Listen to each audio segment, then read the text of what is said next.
Terminamos la clase pasada.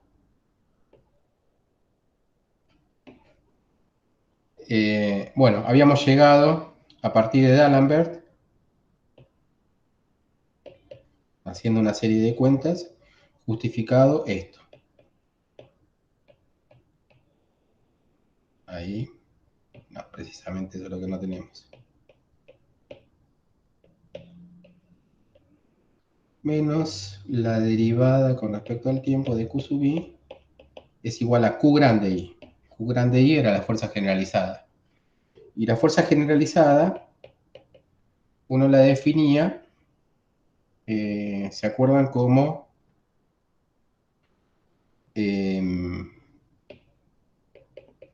las fuerzas activas, ¿sí? Aplicada a cada una de las partículas del sistema?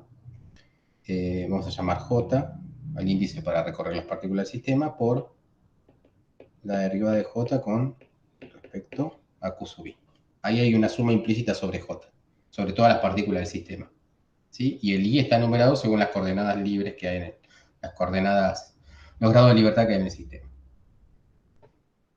Bien, entonces, si uno asume que está trabajando con fuerzas conservativas, ese F de J, ¿sí?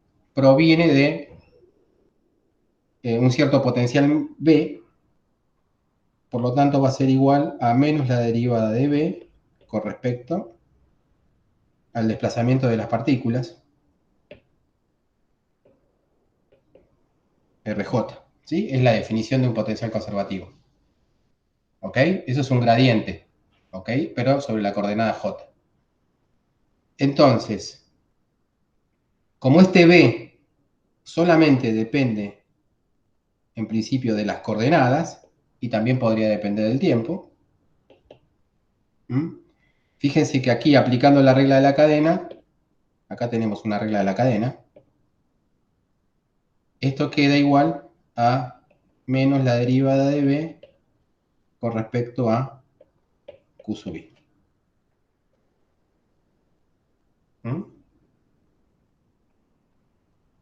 Entonces, si yo defino una cosa que se llama lagrangiano, ¿sí?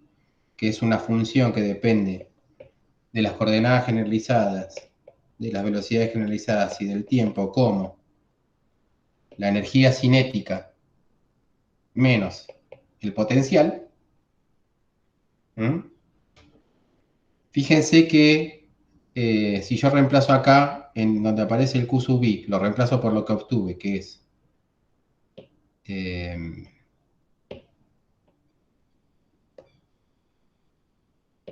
es la derivada de, con respecto a Q sub I de menos B. Esto que está acá, yo lo puedo pasar ahí. Pasa como sumando, ¿sí? A ver que si estamos bien ahí, Q sub I, entonces queda menos con menos más, entonces esa ecuación quedaría así. La derivada de t con respecto a Q sub I menos la derivada de Q sub I de t menos b, igual a 0. ¿Ok? Ahora, como este b, fíjense que dijimos que el b solamente depende de las posiciones y a lo sumo del tiempo. Que dependa de las posiciones y a lo sumo del tiempo significa que solamente depende de las coordenadas generalizadas, porque las posiciones solamente dependen de las coordenadas generalizadas, ¿no? Esto es b de r de q y de t. ¿Está bien? Acá hay una lista, ¿eh? ¿Está bien? Y del tiempo. El potencial en realidad depende, uno lo puede reescribir como dependiente solamente de las coordenadas generalizadas, pero no de las velocidades generalizadas. ¿Está bien? Entonces, como el potencial solamente depende de las coordenadas generalizadas, porque depende esencialmente de las posiciones, ¿sí? Pues estamos pensando en un potencial de ese tipo conservativo. Uno tiene la libertad de enchufárselo a la energía cinética acá. ¿Está bien? ¿Por qué? Porque si yo derivo algo que depende de las posiciones con respecto a la velocidad generalizada, me va a dar cero. O sea, yo se lo puedo enchufar de prepo a la primera parte de la ecuación que habíamos visto. ¿Por qué? Porque el B no Ah, depende. claro, porque eso no claro, porque depende de los Q, no de los Q puntos, no de la Claro. velocidad. Entonces, yo tengo esa libertad, entonces se lo enchufo y la ecuación que me queda es la recontra archiconocida ecuación de Euler-Lagrange. La ecuación de Euler-Lagrange es la derivada de L con respecto a las velocidades generalizadas, la derivada con respecto al tiempo total y esto sí parece. ¿Está bien? O sea, tenemos un problema. Usamos principio de trabajo virtual, lo extendemos al principio de D'Alembert, trabajamos solamente con coordenadas generalizadas y sé que las soluciones de ese problema, que son las coordenadas, las funciones de movimiento, que son las coordenadas generalizadas dependientes del tiempo, cumplen esta ecuación que se llama ecuación de Euler-Lagrange.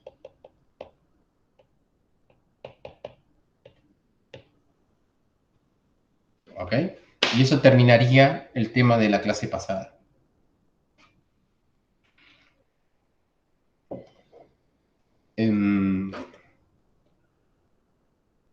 Bien, ahora Bien, para era arrancamos ese último paso lo que tenía la duda yo, así que ya la está.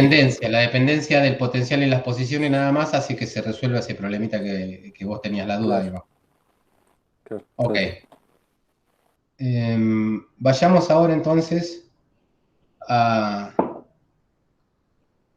a una forma diferente de obtener las ecuaciones de Euler-Lagrange, ¿sí?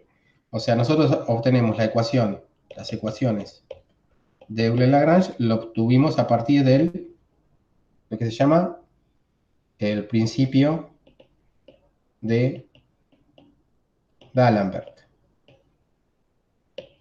¿Ok? Bueno, hay otra forma de obtener el principio de las ecuaciones de Euler-Lagrange. Eso se le llama el principio de Hamilton. Hoy lo que vamos a ver es, ¿sí?, cómo es este principio. Básicamente este principio es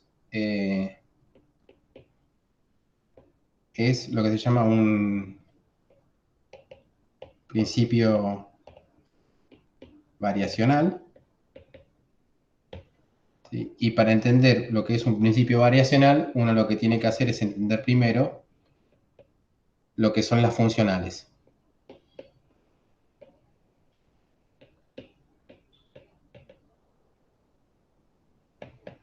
Esa sería la primera pregunta que vamos a contestar. Un principio variacional básicamente es un principio en donde lo que se minimiza a una variación, ¿está bien? El que ustedes conocen es típicamente de matemática cuando uno tiene un mínimo, si agarran, minimizan una función, lo que terminan haciendo es resolver la derivada de esa función igual a cero, ¿no? Para obtener dónde está el mínimo. Acá lo que vamos a minimizar es otra cosa, pero para entender bien lo que vamos a minimizar, primero tenemos que entender bien lo que es una funcional.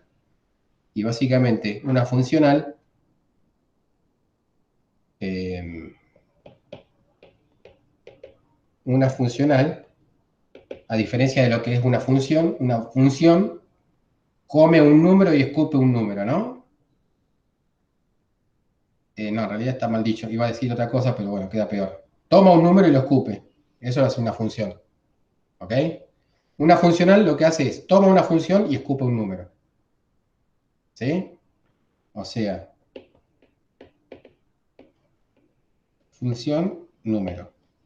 ¿Sí? Eso es una funcional. En cambio, para hacer la distinción, una función toma un número, ¿sí? Y escupe un número. ¿Está bien? Le aplica la receta. Acá en el medio hay una receta.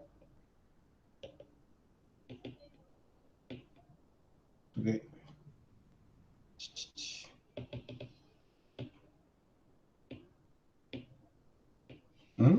En el medio hay una receta. Bueno, después de aplicar esa receta, lo que termina dando es un número. Bueno, entienden bien la diferencia en lo que es una funcional y lo que es una función. Bien, hay un tipo particular de funcionales, ¿sí? Que es la que nosotros vamos a trabajar, que son las integrales. ¿Sí? Nosotros vamos a tomar, por ejemplo, las funciones y de x, todas las funciones y de x posibles que haya,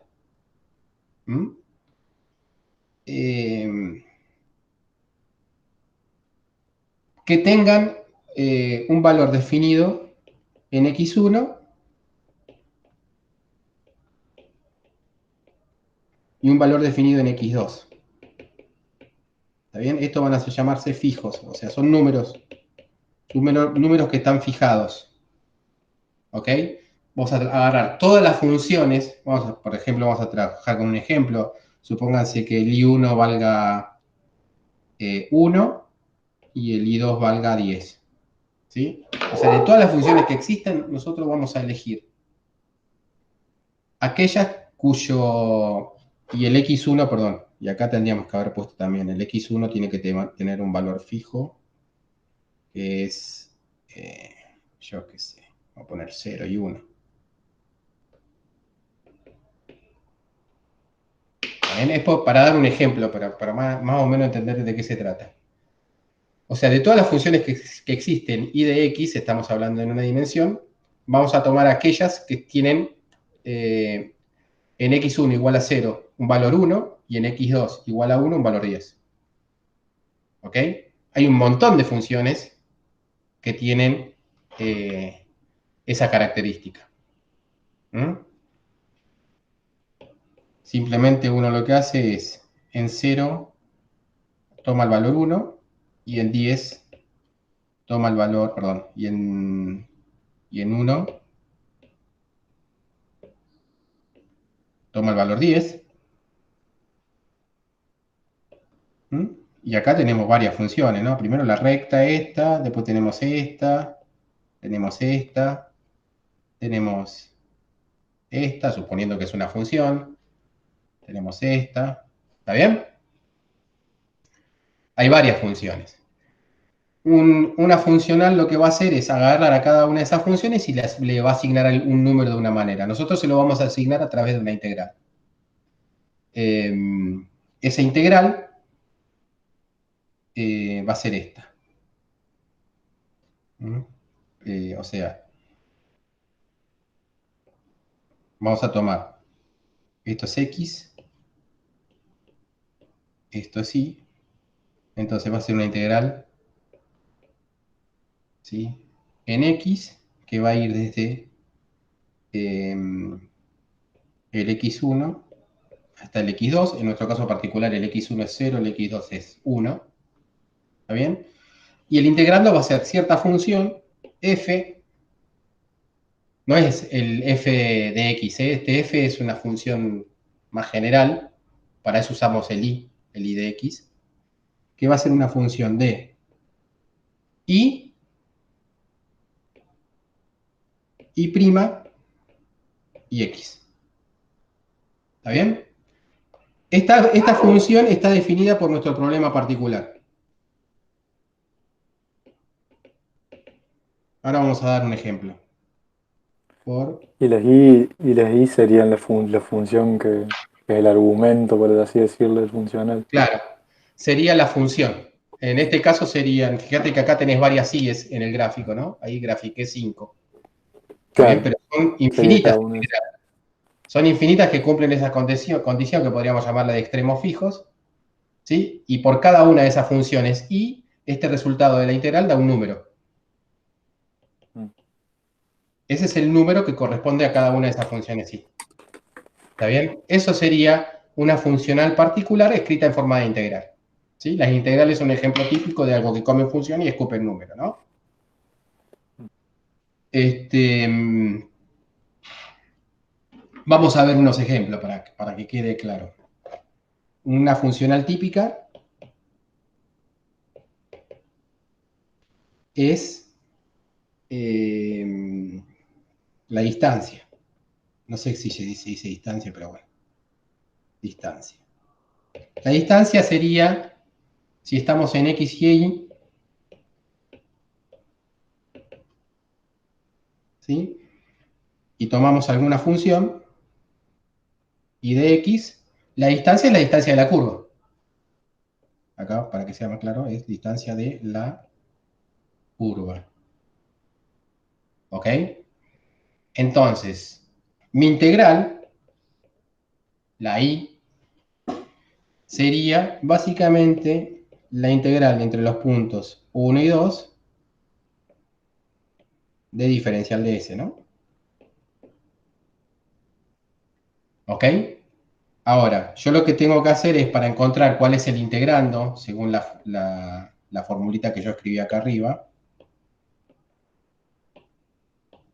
¿sí? La tengo que expresar, ¿sí? A esto me gustaría expresarlo de alguna manera que sea entre 1 y 2, diferencial de X por F de Y prima y X, ¿no? Entonces, para entender lo que sería una funcional escrita con este tipo de integrandos, yo lo que tendría que ver es cuánto vale F para este caso particular de la distancia de la curva, ¿sí? Porque esto no me dice nada en principio. ¿Sí? Yo tengo que trabajar un poco esto para obtener cuál es la función F, cuál es el integrando. ¿Mm? Una forma de trabajarlo sería la siguiente. Diferencial de S al cuadrado es... No, al cuadrado no, precisamente lo puse al cuadrado. Vamos a ponerlo directamente así. Diferencial de S es la raíz cuadrada de diferencial de X al cuadrado, diferencial al cuadrado. Eso estamos de acuerdo porque si ahí hago un zoom, el diferencial de S es el tramo diferencial de X de este lado y el tramo diferencial de Y de este lado. ¿Ok? Yo puedo sacar factor común de ahí, diferencial de X, y me queda 1 más diferencial de Y al cuadrado, diferencial de X al cuadrado. ¿Ok? Lo estoy haciendo así nomás, después uno lo puede racionalizar desde un punto de vista con una argumentación matemática un poquitito más fuerte, pero fíjense que diferencial de Y sobre diferencial de X básicamente es Y', ¿no? Entonces esto me quedaría diferencial de X, raíz de Y, 1 más Y' al cuadrado. Entonces esa integral que uno tenía ahí se convierte en la integral entre 1 y 2, diferencial de X por la raíz de 1 más Y' al cuadrado. ¿Está bien? Y esa sería la funcional que me corresponde a la distancia de la curva. ¿Mm? Siempre teniendo claro que los extremos están fijos en esa curva de alguna manera que conviene para nuestro problema particular, pero en este caso la función f de y' y x es simplemente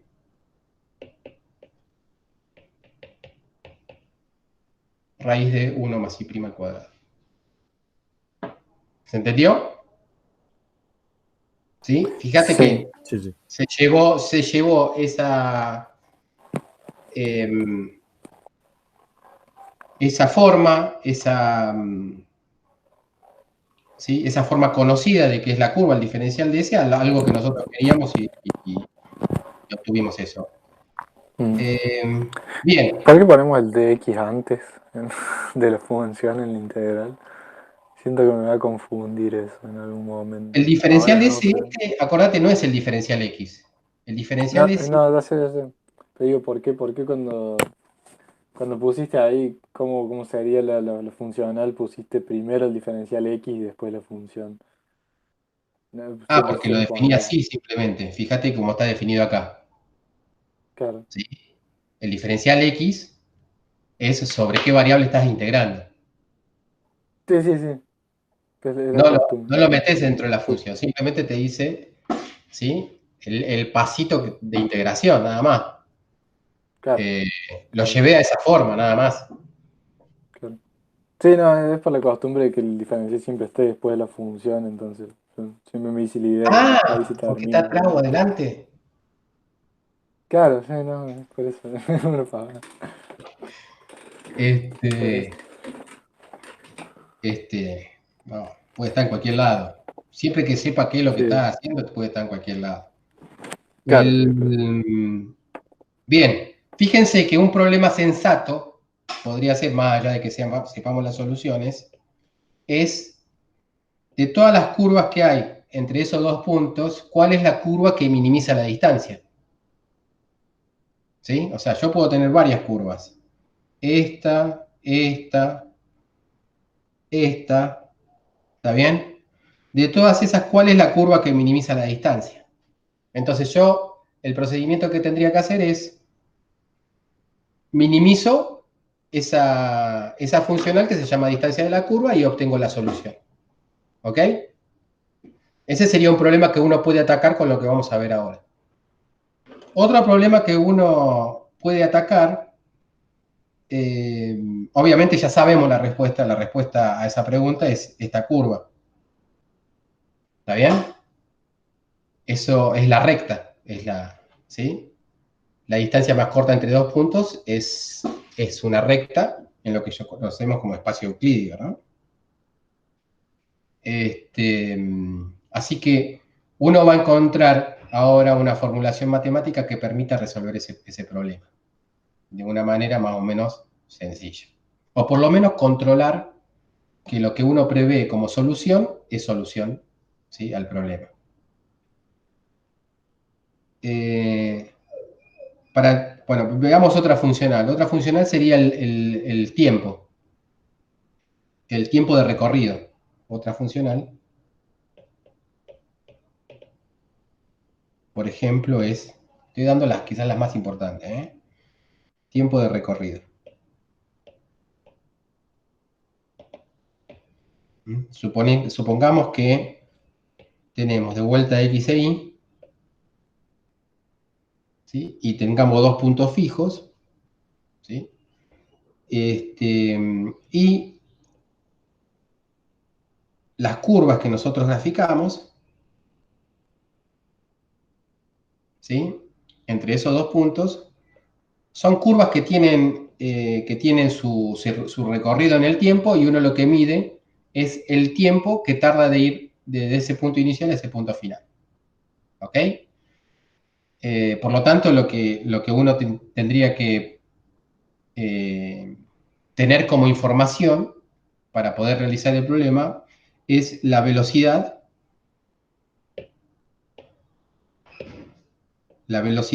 pongámosle de X, ¿ok? Es dato de problema. ¿Mm? O sea, si yo me paro, por ejemplo, en este X, para esta curva yo sé cuánto vale la velocidad, ¿está bien? Yo de alguna manera la velocidad solamente depende del X, ¿sí? Eh, si yo tengo ese dato, fíjense que cómo sería mi funcional. Mi funcional sería la siguiente.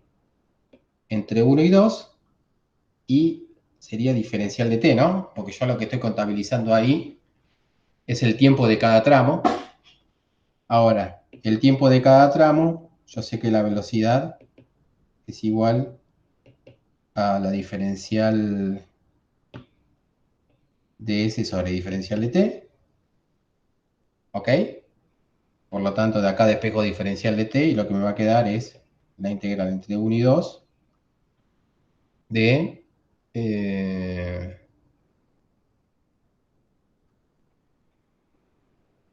diferencial de S sobre B, ¿ok? Y yo ya sé que B es una función de X. Y por lo que vimos arriba,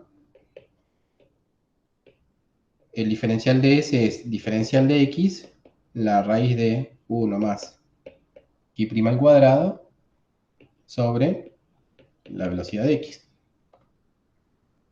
¿Mm?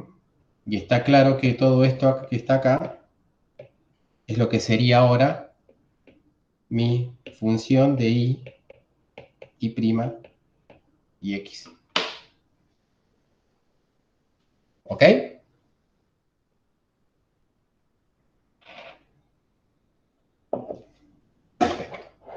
Bueno, ahí ya más o menos tienen claro qué es una funcional y cuáles son las funcionales que nosotros más o menos vamos a manejar. Esto desde un punto de vista matemático. Y lo que vamos a mostrar es que cuando uno tiene un problema de minimización, o sea, uno tiene una funcional que tiene cierto aspecto, donde este f es un problema una f que dependerá del problema particular, pero ustedes suponen que esa f es un dato del problema, uno tiene una funcional de este tipo, ¿sí? Vamos a mostrar que si nosotros minimizamos esa funcional, ¿sí? Lo que decimos es, bueno, tenemos eso y queremos minimizarla. En el primer caso sería minimizar la distancia, en el segundo minimizar el tiempo. ¿Sí? Hay cosas mucho más, hay miles de casos. Si uno hace eso, lo que obtiene es que la solución a ese problema, ¿sí? Mi solución y de x sería, cumple con esta ecuación diferencial, que se llama ecuación de Euler, que está muy cerca de lo que es la ecuación de Euler-Lagrange. Pero básicamente es lo mismo.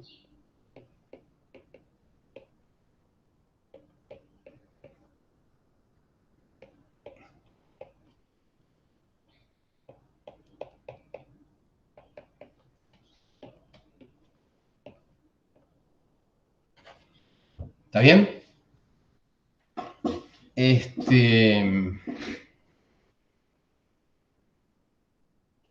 ¿Sí? Esto es lo que vamos a demostrarlo, vamos a mostrarlo.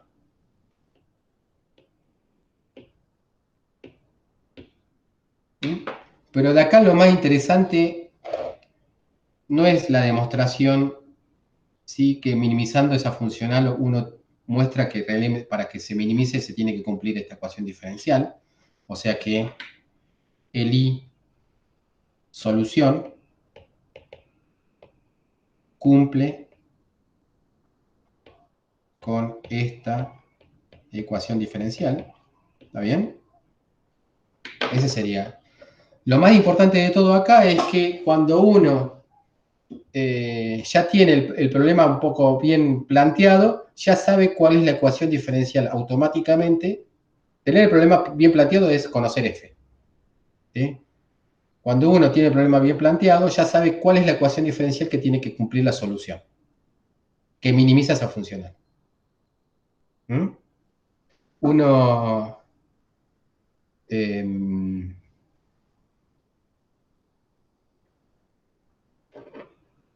bien. Vayamos a ver eso. Y fíjense que está muy relacionado, ¿sí? Esta tiene la misma estructura que la ecuación de Euler-Lagrange. Lo ven ahí, ¿no? Es en una dimensión, lo único que uno tendría que hacer es el i cambiarlo por el q, el i' cambiarlo por el q punto y el x por el t. ¿Sí? Pero la estructura, el f por el lagrangiano. La estructura es la misma ecuación que la de Euler-Lagrange. Bueno, precisamente eso es lo que permite, ¿sí? Definir un principio alternativo que se llama principio de Hamilton para formular la mecánica. ¿Mm?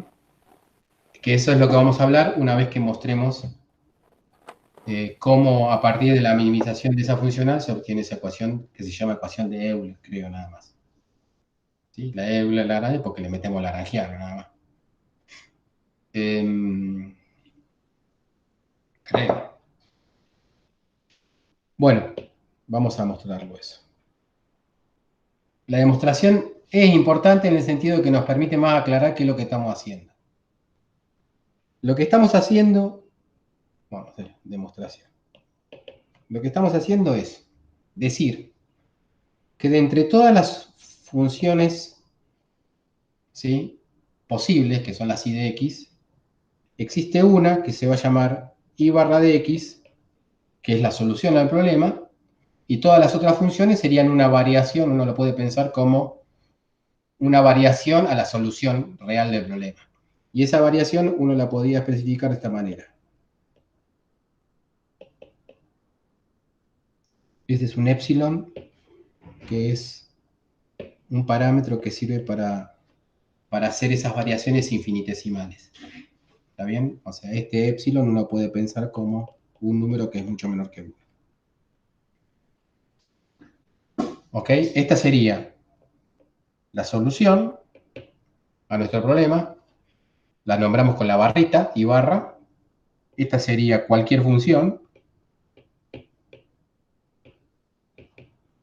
La gracia de todo esto es cualquier función, ¿sí?, infinitesimalmente cerca de nuestra solución.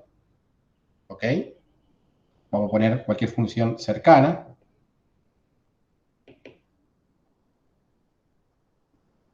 Y este eta de x, ¿sí?, esto es también cualquier función, pero que cumpla la condición, que haga cumplir la condición de extremos fijos en los siguientes. Por lo tanto, habíamos dicho, ¿se acuerdan que teníamos que definir los extremos? Los extremos que teníamos que definir eran para x1, x2, el extremo tendría que ser, o las funciones tendrían que valer y1 y 2. ¿Está bien?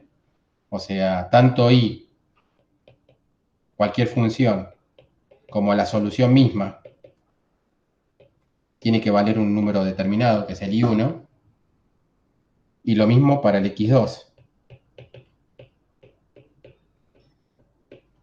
O sea, todo esto está fijo. Esto podríamos llamarle como una especie de... No, podríamos, entre comillas, llamarle extremos fijos.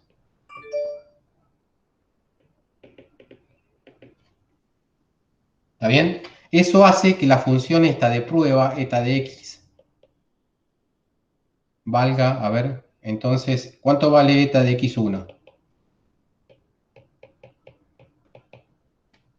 Para que se cumpla esta condición, lo que tiene que valer eta de x1 y eta de x2 es...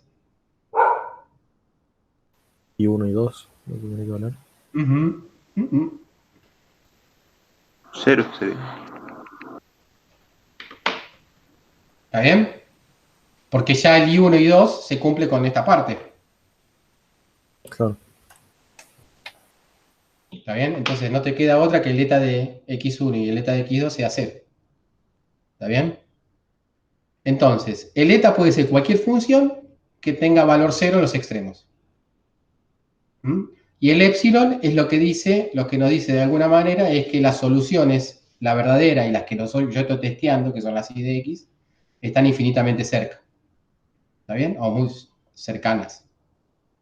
Entonces, uno lo que va a hacer como cuenta es, o sea, la idea es la siguiente, es cuando calcula el delta de i, cuando uno dice delta de i igual a 0, lo que está diciendo en realidad que es igual a 0 es la integral calculada con el i y la integral calculada con el i barra y hacer la diferencia, y esa diferencia, ¿sí?, hacer una especie de desarrollo de Taylor en epsilon y quedarse con el primer término y anular el primer término en ese desarrollo de serie, en ese desarrollo de Taylor, perdón. ¿Ok? Entonces uno lo que va a hacer es que el i calculado con la función de prueba, que es, son todos i's, vamos a ponerlo directamente. O sea que la integral de entre 1 y 2 de f de i prima de x menos la integral entre 1 y 2 i barra prima y x, esto sea igual a 0. ¿Ok? Esa sería la definición de lo que es el delta de i. El delta de i es el i calculado con cualquier función i y el i calculado con la solución, la diferencia. ¿Sí? Yo lo que quiero hacer es minimizar eso. hacerlo 0.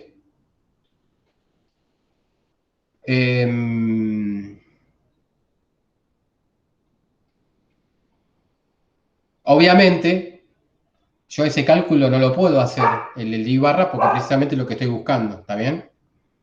Pero lo que sí puedo hacer es un desarrollo de Taylor, ¿sí? En el siguiente sentido. Agarramos esto que está acá.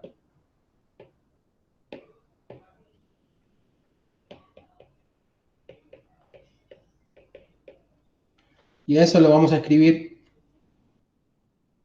como f de I barra más epsilon eta. El I', fíjense que el I' es la derivada con respecto a x, ¿no? El I'. Por lo tanto, si es la derivada con respecto al x, esto va a ser I barra prima más eta epsilon eta prima, porque es la derivada, ¿no? Y acá va a ser el x. ¿Está bien? Estoy reemplazando el i y el i' por lo que es en función de la solución real del problema. Hago el desarrollo de Taylor pensando en epsilon como un parámetro infinitesimal. ¿Sí? El desarrollo de Taylor es el desarrollo en 2 coordenadas. Entonces, ¿sí? Me quedaría el f de I barra prima x más, ¿sí? Pienso en esta parte nada más por ahora. Si yo pienso en esa parte me quedaría la derivada de f con respecto al primer argumento. El primer argumento era i. Evaluado en I barra I prima, ¿sí? X por la variación, y la variación es epsilon eta. ¿Ok? Más la derivada de f con respecto, ahora hacemos la variación acá. Entonces nos fijamos acá. La variación de f con respecto al segundo argumento. El segundo argumento es I'. Evaluado en I barra prima X. Y la variación, o sea, el delta, ¿no? El delta del segundo argumento es epsilon eta prima. ¿Está bien? Entonces, si yo esto que está acá, fíjense, el primero que me da, el primer término que me da, que sería el término de orden 0, ¿sí? Se va a cancelar con este.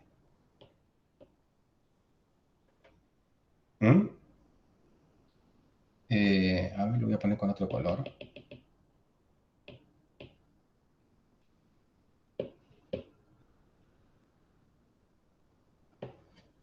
Para matar. O sea, cuando yo lo meta lo que obtuve dentro de la integral, este primer término, ¿sí? Que es lo que estoy haciendo, el cálculo que estoy haciendo es lo que está recuadrado en negro, ¿no? Lo meta ahí adentro. Este primer término de ese cálculo que yo hice de desarrollo de Taylor, que sería el orden 0, se va a ir con este, se cancela.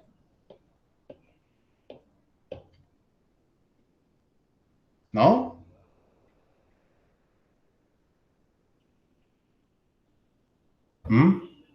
Sí.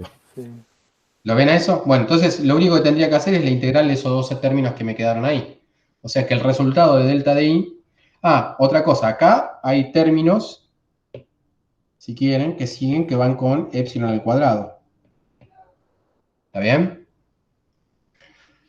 Yo lo que no estaría viendo es por qué las variaciones son epsilon eta. Y porque No me doy cuenta. es... a ver, hagamos otra cosa. Suponete que vos tenés una función g que depende de dos variables. X y nada más, ¿no? Y vos querés ver, hacer un desarrollo de Taylor sobre esa variable, suponiendo que acá tenés una variación en delta, que es mucho, sí, que es muy chiquitita, y una variación en epsilon, que es chiquitito. ¿Está bien? Lo que haces es un desarrollo de Taylor, pero en las dos variables. ¿Ok? Pensás primero en la primera variable y después en la segunda variable. Si vos pensás, ¿sí? Primero ponés orden 0, cuando delta y epsilon es igual a 0. ¿Ok? Entonces queda g de xy. Después haces en la primera variable un desarrollo de Taylor. ¿Sí? En la primera variable es la derivada, pero como es la primera variable, usás la derivada parcial, pero en el primer argumento. ¿Sí? Y lo que varía es delta. ¿Sí? Claro. Y en el segundo argumento hace lo mismo, la derivada de g con respecto a y, pero lo que varía es epsilon. ¿Está bien? Y después todo lo que va a aparecer acá son de orden mayor. Delta por epsilon, epsilon al cuadrado, delta al cuadrado. ¿Sí? Porque tienen que ver con derivadas de orden Sí, superior. Eso se desprecia porque cada vez son números más chiquititos. Pero te quedas con esto. Esto que hicimos acá, básicamente es lo que hicimos acá. Nada más que el delta en este caso era epsilon eta y el otro, el epsilon, era epsilon eta prima. ¿Ok? Ahí les claro. dejé. ¿Se entendió, Demo? Y las derivadas, sí. Y las derivadas, cuando lo hicimos con f, ¿por qué con respecto a i no hay barra? Ah, tenés razón. Ah, no, bueno, porque eso Ah, es eso es el argumento, digamos. Vos lo que estás diciendo cuando vos derivás con respecto a i o con respecto a i prima, está diciendo derivo con respecto al primer argumento, independientemente del valor que tenga. ¿Se entiende eso? O sea, cuando vos, eh, o sea, el i barra y el i, cuando vos lo pones en el argumento, son funciones particulares. Pero cuando vos decís la derivada con respecto a i o derivada con respecto a i prima, lo que estás diciendo básicamente es un sinónimo de decir derivar con respecto al primero o segundo argumento. No importa el nombre. claro. Bien. Es como una convención que nosotros usamos para hablar. ¿Ok? Estamos diciendo derivado, porque vos le podés dar el nombre que quieras. ¿Mm? Es más, en el matemática, cuando uno hace estas derivadas, uno numera 1, 2, 3, no dice, ¿no? Numera. Claro, respecto. Claro. Bueno, entonces la cuenta que tenemos que hacer igual nosotros es, o sea, nos queda que delta de i va a ser igual a la integral entre 1 y 2, diferencial de x, el epsilon lo saco afuera, de la derivada de f con respecto a i por epsilon eta más la derivada de f con respecto a i' por epsilon eta prima. Y el epsilon ya lo había sacado, así que me queda eta y eta prima. ¿Ok?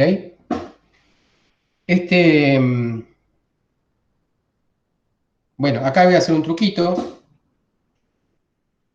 Acá lo que voy a hacer es algo que en la materia lo vamos a hacer 350.000 veces, ¿sí?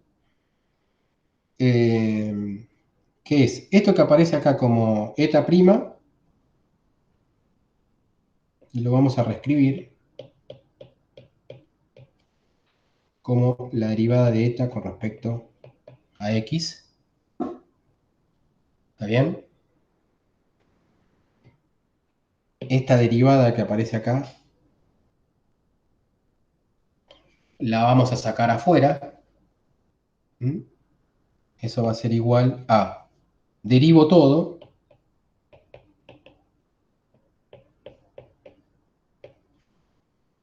por eta y le resto lo que sobra. Si le resto lo que sobra es.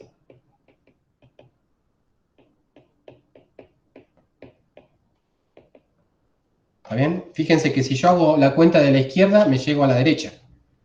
¿Está bien? Aplico la derivada de un producto en el primer caso y le resto eso, lo que me queda es lo que está a la derecha.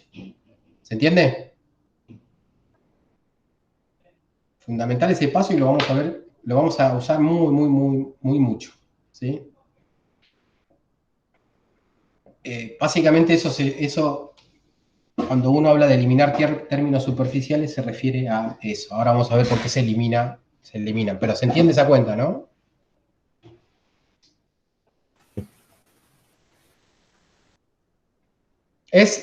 O sea, puede parecer complicado porque hay muchas letras, pero es lo de siempre, ¿eh? La derivada de dos funciones es la derivada de la primera función por la otra sin derivar, más la derivada de la primera sin derivar por la segunda derivada. Le resto el primer caso, entonces me queda un solo término que es el igual que queda, ahí a la derecha. Si no me dan el ok, los tres, no sigo. Ah, sí, sí, sí, se ve. Lo habíamos hecho la otra vez. Perfecto. Bueno, entonces, si yo reemplazo eso arriba, ahora en vez de quedarme una integral de 2 términos, me queda una integral de 3 términos. Pero hay un término particular que es este, y este término no aporta la integral. No, ahora vamos a ver por qué. Aporta a la integral. ¿Por qué? Y nosotros hacemos la integral entre 1 y 2, diferencial de x, de diferencial de x, la derivada de f con respecto a y' por eta. Eso va a ser igual, ¿sí? Esto es un diferencial exacto, lo que hay acá adentro, ¿sí? Entonces eso va a ser igual a la derivada de y de f con respecto a y' de eta, evaluado entre 2 y 1. ¿Está bien? Pero habíamos dicho que eta en la posición 2 y eta en la posición 1 es 0. O sea que me queda 0 menos 0 igual a 0. ¿Está bien? Y nos sacamos de encima un término. Eso es lo que... En la materia van a aparecer un montón de veces diferenciales exactos que terminan siendo anulados, digamos. Precisamente porque jugábamos mucho con la condición de los extremos fijos. Entonces, fíjense lo que queda. O sea que yo lo que voy a hacer es reemplazar esto que está acá, lo reemplazo ahí. Y lo que me queda es que delta de i es igual a epsilon por la integral entre 1 y 2 de la derivada de f con respecto a i menos la derivada con respecto a x, a ver si, ¿no? De la derivada de f con respecto a y'. Acá iría un eta, y acá también un eta, que lo voy a sacar como factor común afuera, por diferencial de x igual a 0. ¿Mm?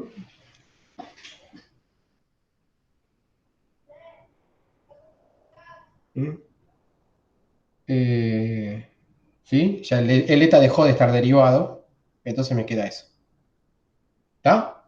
Ahora, el próximo paso, o sea, va a haber un razonamiento que nos va a llevar a decir que esto, la condición para que se cumpla esto es que esto sea igual a 0.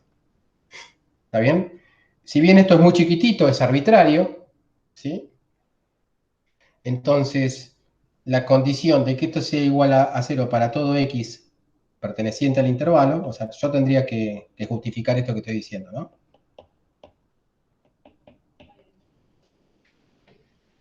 Que eso es igual a 0 para todo, y estaría demostrando lo que había dicho al principio, ¿sí? Que la solución, acuérdense que esta ecuación arriba está evaluado en la solución, ¿eh? Esto que está, la derivada de f con respecto a y, ¿sí? ¿Qué es ese f1? Acá se acuerda. La derivada de f con respecto a y. Y esto está evaluado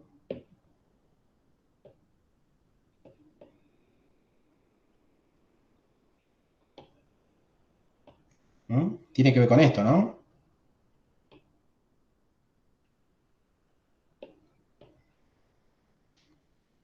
¿Sí? En el I barra, o sea, la solución, o sea, el I barra es el que cumple esa ecuación diferencial, no cualquier I. El I barra.